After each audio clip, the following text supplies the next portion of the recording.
Excellent. Okay. Right, guys. Well, I'm very, very, well, what can I say? Excited to be able to speak today with the current lead singer of Yes, Jon Davison. How you doing, John?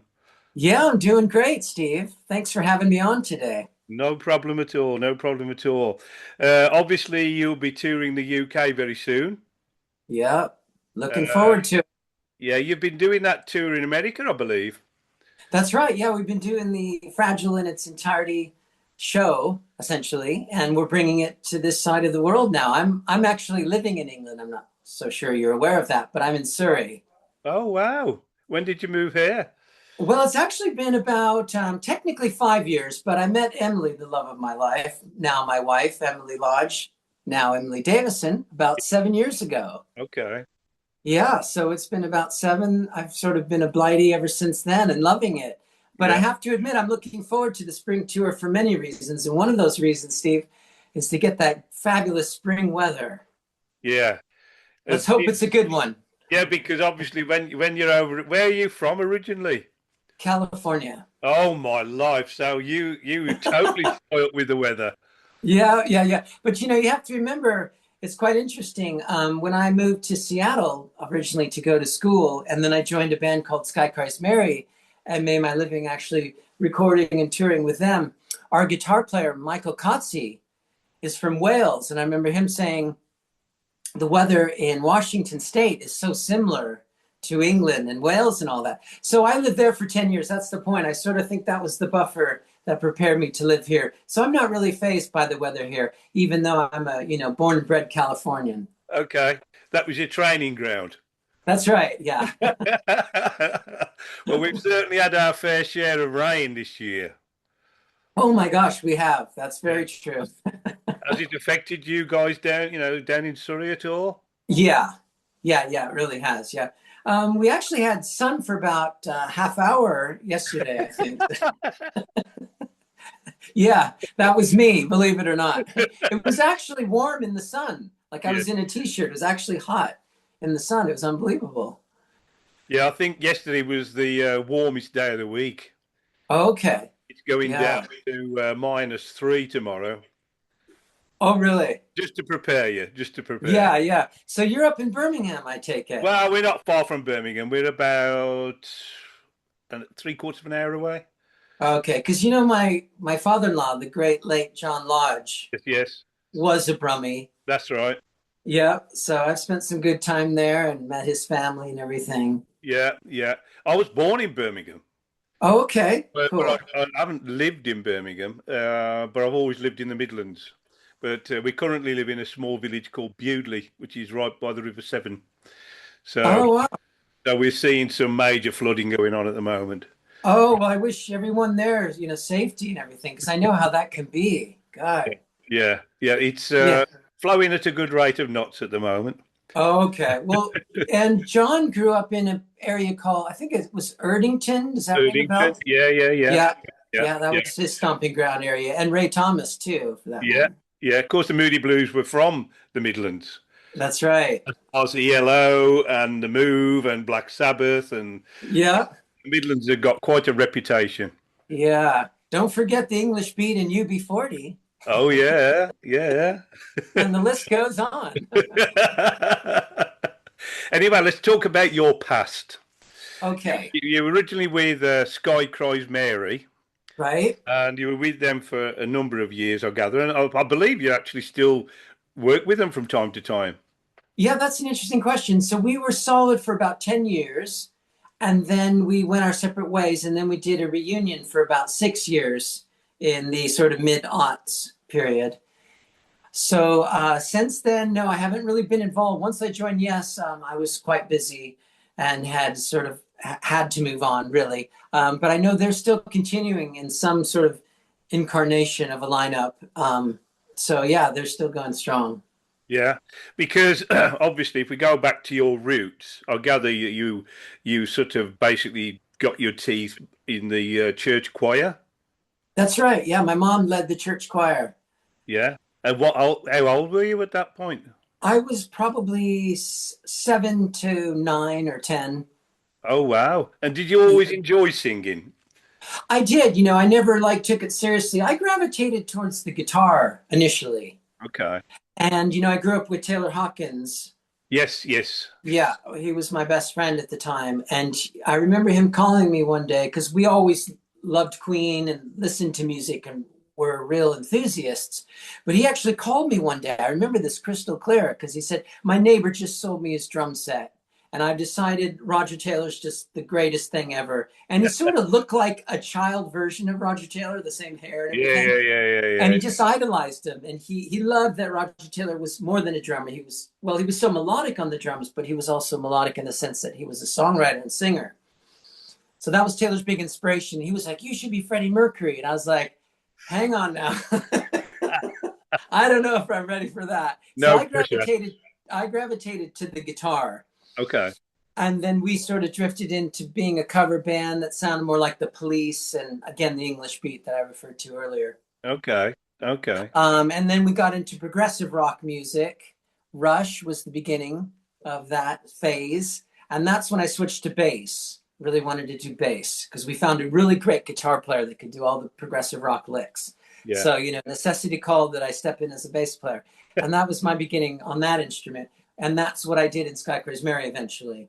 Okay. Okay. Yeah, I wasn't really much of a singer. I knew I could do some background vocals, and I knew I had the higher voice for background vocals. The Randy Meisner kind of thing worked really well, but I wasn't really ever considering being a lead vocalist until I joined a Yes tribute band out of the want of doing something to keep my chops up. I was like, Taylor said, well, if you can't get a real gig, like you had with Sky Craze Mary, at least you can keep your chops up and get involved in a cover band. So that's what I was doing, playing bass for a while. Eventually landed on Roundabout, the Yes tribute band, but they didn't need a bass player; they needed a vocalist. So I was like, well, yeah, I've done the high background vocals. I could give it a shot. It's going to be a hobby thing, anyways, just to keep me involved playing live. And it took off. People were like, you're built for this. You've got a natural ability. It took me a while, obviously, to develop because I was already near 40 when Yeah. I started singing, like full Wow. time serious singing. Wow.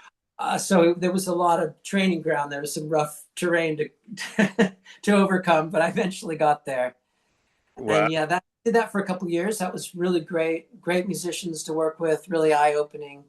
And that led to Glass Hammer needing a Yes. vocalist. Yes. Yes. And Yes. that was in about 2010 when I joined Glass Hammer. Yeah. So really, by the time you got to Yes, you were already very familiar with the music and the lyrics and the vocals and the whole lot going on. That's right. Yeah, I was lucky in that way. And I think it helped that Benoit David was there. Benoit David, I should say. Yeah. Great guy. Um, he was there in a way, he was sort of my buffer because he had to follow directly after John Anderson. That's right. And that took a lot of courage. And I really admire him for it. Believe me, I understand as much as anyone would. But because he had come before me and sort of laid the way for people to accept an alternative yes, Yeah. Yeah. Yeah. it did help me, settle in better. And but also I settled in quite well because you're right, I had the material behind me already. I was quite aware of it. Yeah. And I remember the band being quite impressed that I was such a yes head. I'd say, oh yeah, we're doing this song in the set. Oh great. Well, there's this 1976 bootleg version, Steve, where you're doing this thing here. Like I knew all the ins and outs, and they loved that. They really loved my enthusiasm, and that in turn gave them a real lift, I think. Wow. So it was a bit of a shoe-in, really. Sorry? I say it was a bit of a shoe-in. Oh You. yeah. Yeah. Yeah. Yeah. Yeah. So what's your earliest memory of Yes? Album-wise? Would it Well, have it's kind of been funny. Sometimes I'm embarrassed to say this because I often hear a lot of because I'm 55 now. Yeah.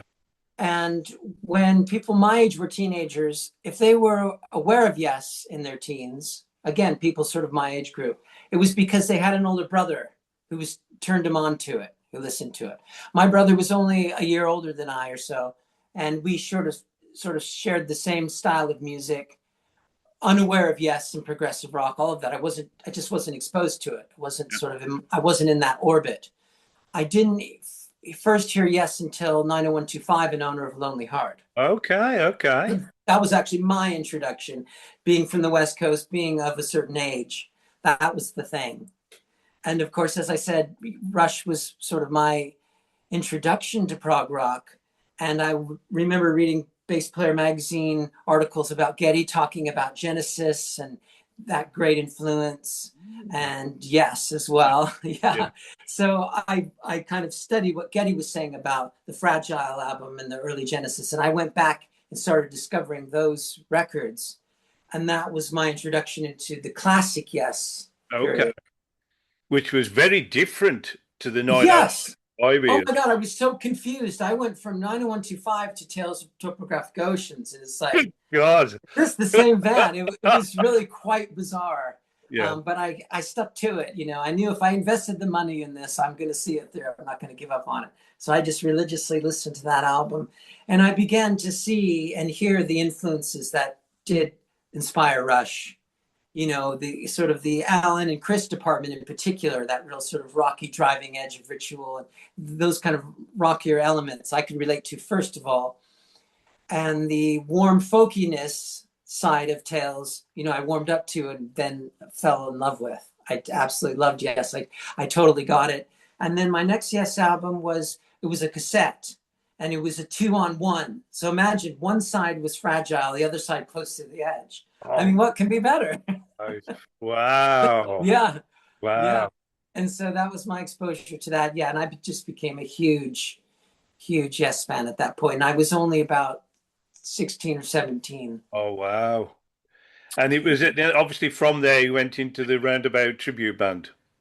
Yes, that was actually much later because, Yeah. you know, as I said, Taylor and I was a bass player, sometimes guitar player, doing cover bands, not being very great at our instruments, honestly, back then. But, and, you know, attempting to write music and all that. But I was always the bass player more until Roundabout, which wasn't until like 2004, to be honest with you. Oh, okay. So Okay. it actually came much later. But don't Okay. forget, I had those years with Sky Christ Mary, and I was busy doing that and touring and making music. So, Yeah. you know, it's been a very interesting ride for me. And again, how I switched to vocals around age 40, and here I am. Because It's only obviously, like 15 years later, really, when you think yeah, about because it. Glasshammer obviously picked up on you, seeing you singing in Roundabout, I believe. Yes. Yeah. And that sort of obviously then inspired them to get in touch with you, and then you joined that band. How did that work out with Glasshammer? That was fantastic because, you know, I'd done a lot of songwriting in Sky Christ Mary. And obviously in Roundabout, that's not even something in play. Yeah, yeah, But joining an original progressive rock band, I was then able to develop as a vocalist from a songwriter's point of view, which was fantastic. So we had a great time. We did 3 albums, that's right. like back to back across 2.5 years. It was fantastic. Yeah, and then what? How did you make the transition from Glasshammer to Yes? How did that come about? It was really interesting because Taylor, again, was really excited for me.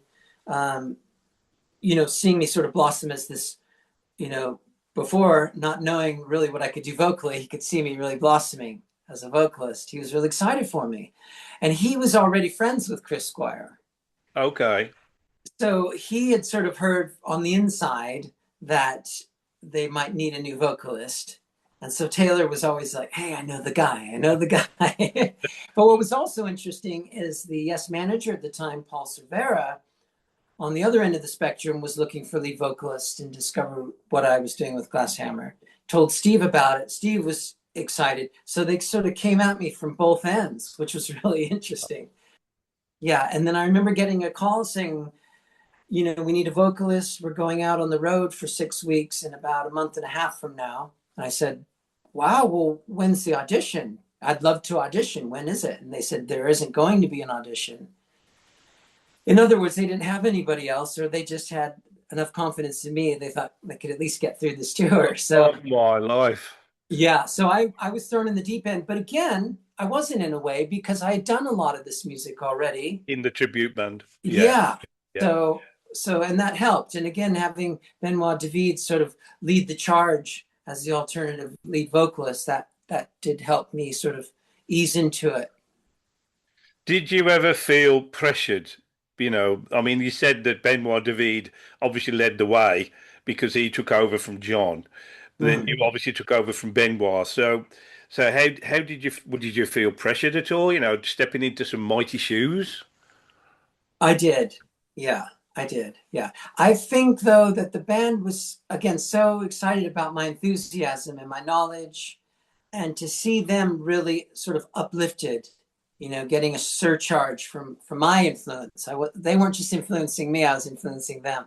Yeah, yeah, And that gave me a lot of confidence because suddenly they were like, sky's the limit. We can do anything. Let's yeah. start doing album series. Let's start taking an album from tip to tail, and there are going to be no limitations of what we can or cannot do. So, of course, Drama was never performed while John Anderson was in the band. That's right. And that was a whole exciting new territory. And again, with uh, Benoit David, they had touched on that, but we really expanded it and decided to do the whole album from tip to tail. Now there was talk. Obviously, you're doing the whole of Fragile on the upcoming tour, which you've been Right. doing in the US. A few years ago, you were actually looking to do the whole of Relayer.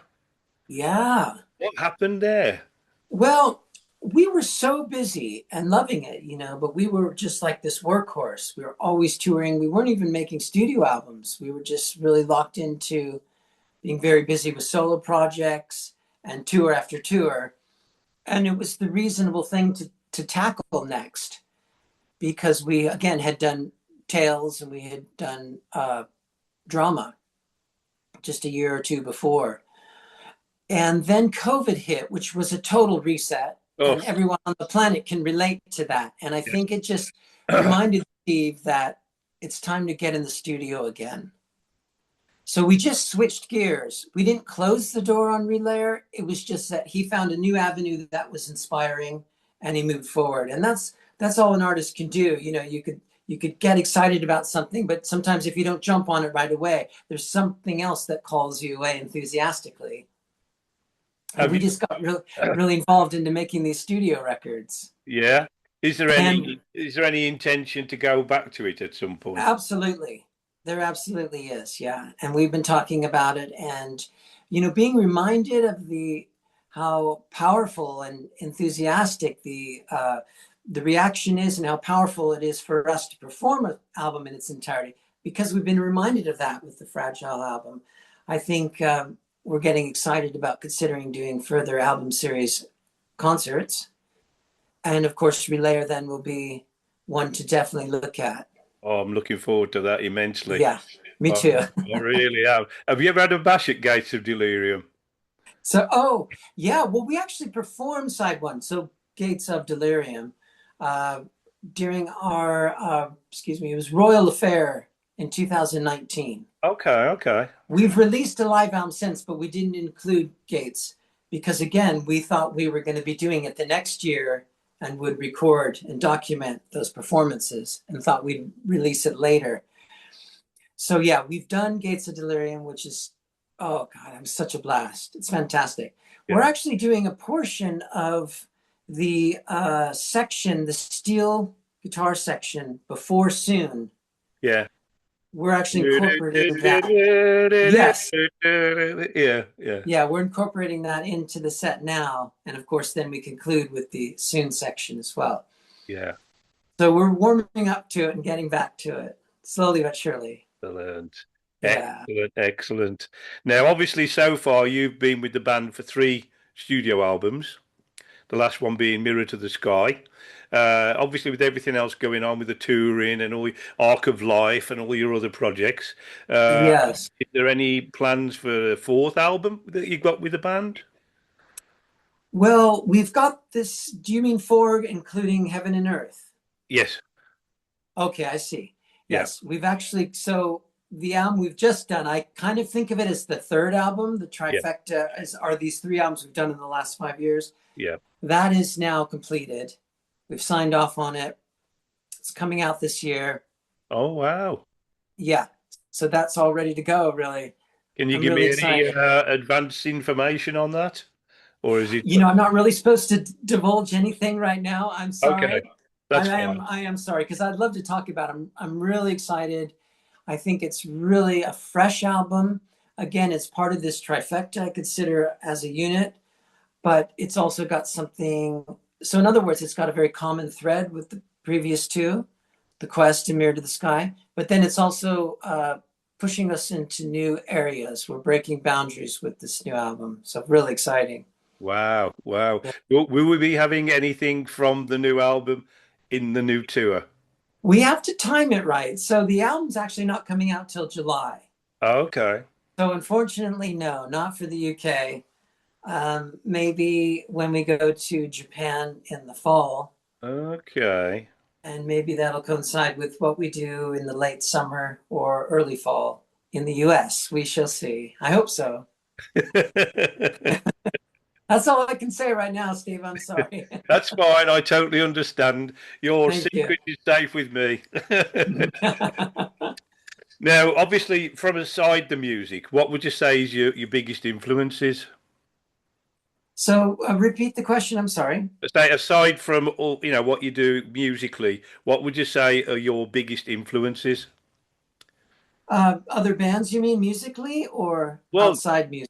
anything that sort of inspires you, as a musician. Oh, yeah, that's a thoughtful question because it's easy to just say, well, what are your musical influences? But you're saying, what are my sort of overall influences? Yeah. Um, What yeah, inspires? What that's inspires you? What inspires you? yeah, that's very cool. I think nature really inspires me. Okay. It really does, and I don't get quite enough of being in nature recently. I'm in Surrey, and I we have these beautiful woods here, and weather permitting, I love to get lost in the woods, and I find that very inspiring. And growing up near the coast, I love to get near the ocean anytime I can. So that definitely inspires me. And going on traveling adventures with my wife, Emily, is also a lot of fun. I find I can gather so many lyrical ideas and inspiration from just experiences and adventures that we share. And I also find that meditation is very therapeutic, Okay. giving me Okay. a broader perspective and a sense of purpose. And it does really inspire me, and it does help my creativity flow, I think. Wow. What kind of literature do you read? What kind of books and films do you indulge in outside of your music? Yeah, yeah. More spiritual books. There's an author, his name is Paramahansa Yogananda, and he Okay. wrote the autobiography of a yogi. And that's something I'm revolving around now, really getting into that. And that's interesting, actually. That's sort of come full circle in a way, because that's what John Anderson claims The Tales from is Topographic Ocean. yes. Yes. Yeah. Yeah. Yeah. So I've approached that with through my own interest, not necessarily because it's there's that relation, but it is interesting how those coincidences occur. Wow. Yeah, so that's really where I'm at. Yeah. And film wise, do you take on any films or any media in that respect? Yeah, I really enjoy documentaries. Okay. Right? I've been just watching so many musical documentaries. When we're not on the road touring, and now that we finished the album and we're in a little bit of a down period, it's nice to sort of keep in tune with the that side of yourself, so you get the vicarious experience. If you can't have it directly Yeah. in the immediacy of the moment, it's nice to get the vicarious experience watching documentaries about other bands. Oh, okay. Okay. And Yeah. I like to watch documentaries about space, and Oh, cool. place in the universe and all that kind of thing. Oh, Uh, yeah. you know, and I think, it sort of puts you in perspective of life and the universe as a whole. Is that the kind of thing that you tend to dwell on as well at times? Absolutely. Yeah, Absolutely. Yeah. To sort of just get a broader perspective beyond your sort of day to day, which can sometimes be a drudgery and it can kind of pull you down. You can get so identified, we can get so identified with our little individual lives. And those are important things. We need to yeah, take care of those things as well, and our loved ones and all the practical things. But sometimes it's nice just to stand back and just think, oh, but there's this magnificent thing that's much bigger than any one person that's yeah. going on. Yeah. It's very inspiring. Yeah. And Yeah. I think that sort of those concepts go really well with yes music. You Mm. know, I'm in a band where I can write about those kinds of things and it's appropriate. A lot of times you couldn't in some bands, but that's sort of perfect fodder, if you will, for yes music. Because you read or listen to some of John's lyrics and they're so Yeah. abstract. And Yes. I think he tends to use words more for the sound of the word rather than a meaning. So Right. people look for meanings in his lyrics when I think sometimes there is none because he just looks at the Yeah. words. Would you agree? I would. That's a wise assessment.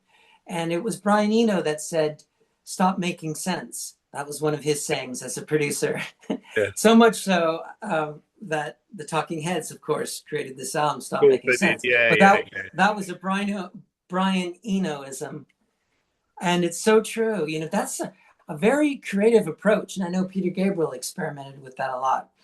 It's something I'd like to do more. Not that my lyrics are, I don't consider my lyrics too literal.